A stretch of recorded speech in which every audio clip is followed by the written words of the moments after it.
नमस्कार। आज के इस विशेष विश्लेषण में स्वागत है।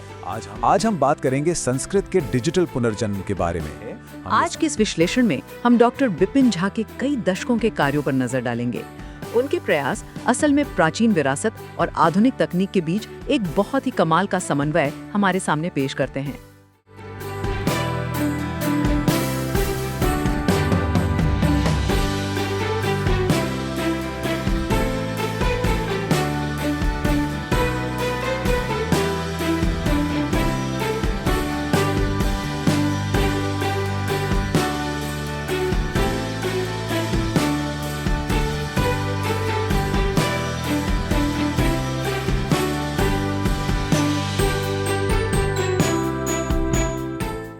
तो चलिए सबसे पहले बात करते हैं डिजिटल युग में संस्कृत की, जहां परंपरा और तकनीक का एक अनूठा संगम हो रहा है। डिजिटल युग में संस्कृत को लाने का ये पूरा विजन एक बहुत ही गहरे दर्शन पर काम करता है।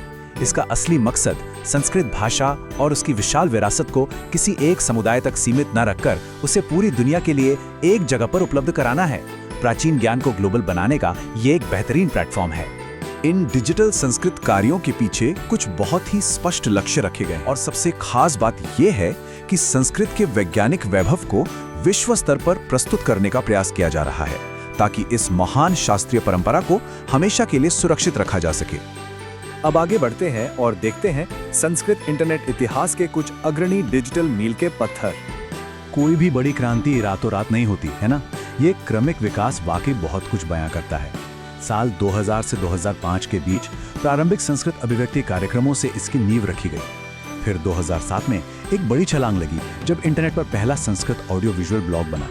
2008 में YouTube ट्यूटोरियल्स की शुरुआत हुई और फिर 2010 में जाह्नवी ई-जर्नल लॉन्च हुआ और आखिरकार 2020 में दुनिया ने पहला संस्कृत वेबिनार देखा। ये पूरा टाइमलाइन दिखाता है कि कैसे हर एक कदम ने इस भाषा के लिए एक मजबूत डिजिटल पहचान बनाई।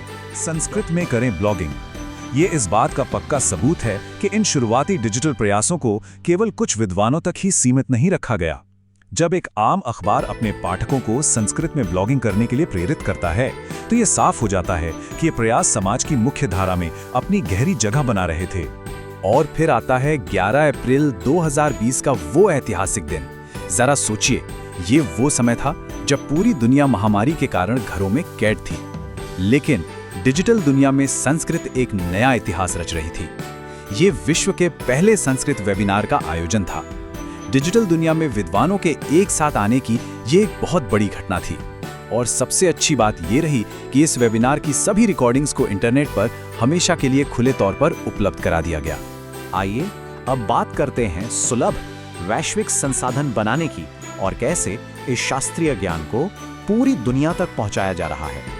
अभी तक हमने शुरुआत और मील के पत्थरों की बात की है। संस्थागत सहयोग और विकास, यानी बड़े पैमाने पर इस डिजिटल विरासत को कैसे वैधता दी जा रही है। देखिए, व्यक्तिगत प्रयास, इन बड़े अकादमिक संस्थानों में जो प्रोग्राम चलाए जा रहे हैं वो बेहद व्यवहारिक और भविष्य को ध्यान में रखकर डिजाइन किए गए हैं। चाहे वो 5 हफ्ते का कंप्यूटेशनल संस्कृत सर्टिफिकेट कोर्स हो, 3 महीने का फंक्शनल संस्कृत कोर्स हो या फिर अंतर्राष्ट्रीय सेमिनार और विशेष कार्यशालाएं, ये सभी प्रयास ये सुनिश्चित कर रहे हैं कि संस्कृत का अध्ययन केवल बीते हुए कल की बात ना रहे, बल्कि यहाँ आने वाले कल के स्किल्स के साथ जुड़ जाए। तो यहाँ सबसे अहम बात क्या निकल कर आती है वो ये कि ये पूरी कवायद केवल इतिहास को सहेजने भर की नहीं है। आज के छात्रों को खास तौर पर संस्कृत के लिए इंफॉर्मेशन एंड कम्युनिकेशन टेक्नोलॉजी यानी ICT में ट्रेन किया जा रहा है। हम एक ऐसी नई पीढ़ी तैयार कर रहे हैं जो तकनीकी रूप से इतनी सक्षम हो कि वो इस डिजिटल विकास को न केवल आगे बढ़ा सके बल्कि इसे नई ऊंचाइयों तक ले जा सके। इस पूरी चर्चा के अंत में एक ऐसा सवाल है जो हम सभी को सोचने पर मजबूर करता है। डिजिटल युग में शास्त्रीय भाषाओं के लिए संभावनाएं वाकई अनंत हैं।